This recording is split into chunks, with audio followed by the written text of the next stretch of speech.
Bueno, arrancamos entonces, Bomber.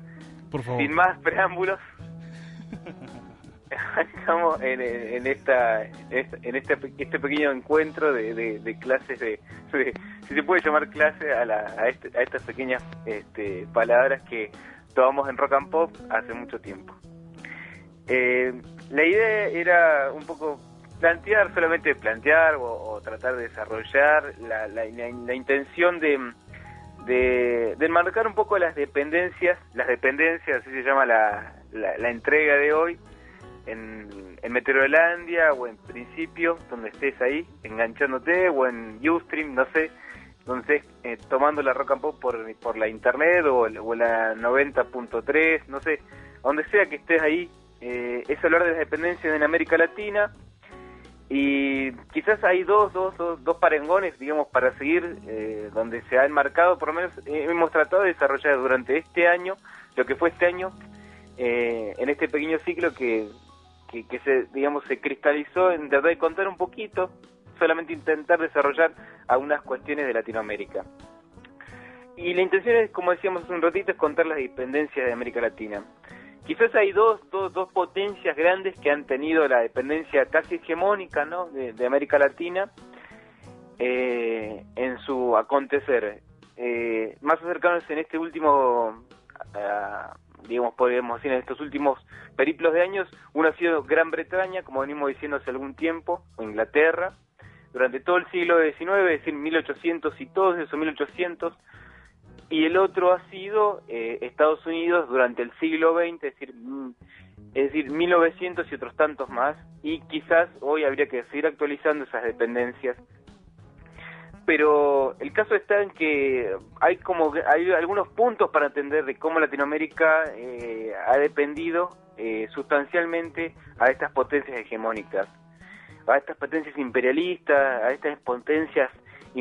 digamos, que en su percepción del mundo, en su conquista de mercados, han llevado algunas directrices que se sitúan para ser bastante similares y tener algunas diferencias que intentaremos un poco contar hoy.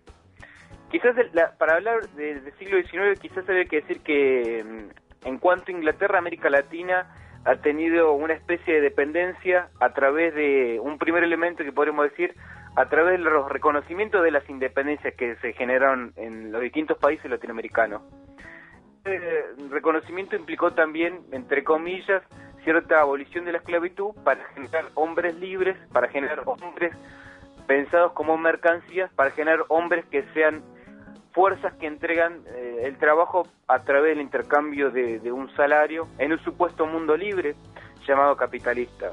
Quizás ese sea el primer elemento para entender que América Latina entra a través del reconocimiento de sus independencias en una cruzada relación con Inglaterra.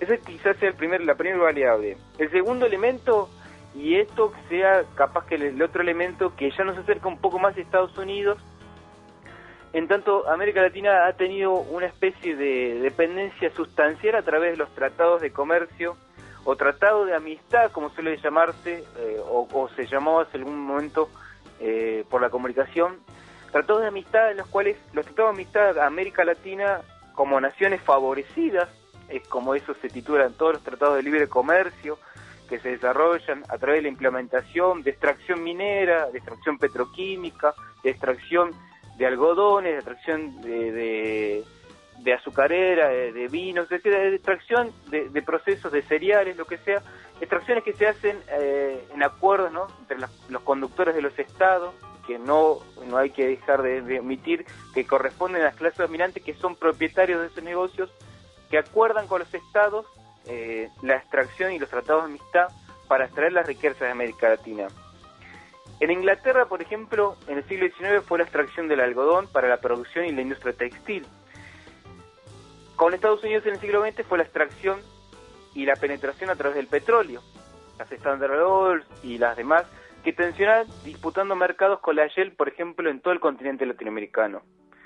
Y quizás una reactualización de eso fue, y quizás el tercer elemento de estos dos que estamos diciendo, de tratado de amistad y reconocimiento de las independencias, sea una relación de dependencia financiera, que tanto en el siglo XIX con la casa Baring de Inglaterra, y después con los bancos del Fondo Monetario Internacional en el siglo XX, y el Banco Mundial en los propios siglo XX, mitad del siglo XX, después de la Segunda Guerra Mundial, sea quizás la dependencia financiera, del capital financiero, de los préstamos concretamente, de los endeudamientos que han tenido los estados latinoamericanos hacia la dependencia más fuerte, que son los Estados Unidos. Quizás ese sea un tercer elemento para tener en una relación, digamos, de pensamiento, que hace que distintas estas tres cosas se sigan actualizando de distintas maneras.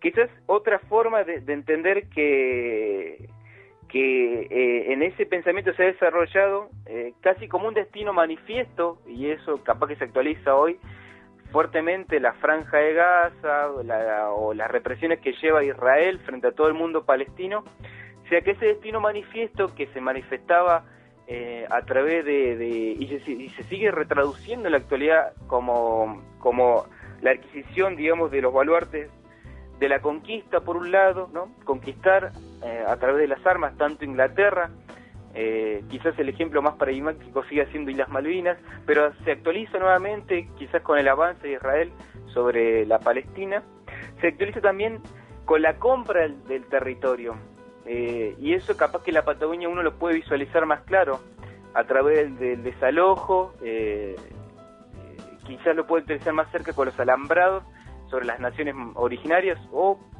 quizás uno podría poner un nombre como son las naciones mapuches, donde la extranjerización de la tierra, digamos la compra de la tierra hacia capitales norteamericanos, hacia capitales ingleses, hacia capitales, digamos, que no están dentro del cuadrante latinoamericano, sea una de las cosas más común.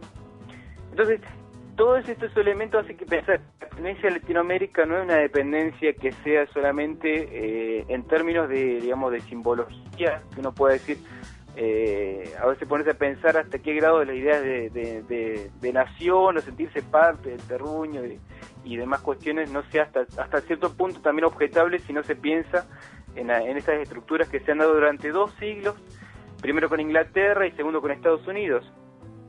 Quizás una de las formas más clásicas de la dependencia de América Latina o de estas repúblicas que tienen, si uno lo piensa en términos relativamente recientes, Argentina y Latinoamérica responden a esas doctrinas donde quizás la política norteamericana hacia América Latina ha sido quizás la doctrina Monroe, donde la América Latina pasó a ser quizás en su destino más claro América para los norteamericanos, o como se decía antes, América para todos los americanos, pero quizás, y con esta reflexión capaz que sería interesante que nos juntemos el jueves que viene para seguir pensándola, pero solamente decir que América, o esa doctrina que decía América para los americanos, en realidad en América Latina sí hay algo que hemos conocido y seguimos traduciendo en la actualidad, que esa América es para los norteamericanos, y que si bien eso a veces se pretende garantizar que ninguna potencia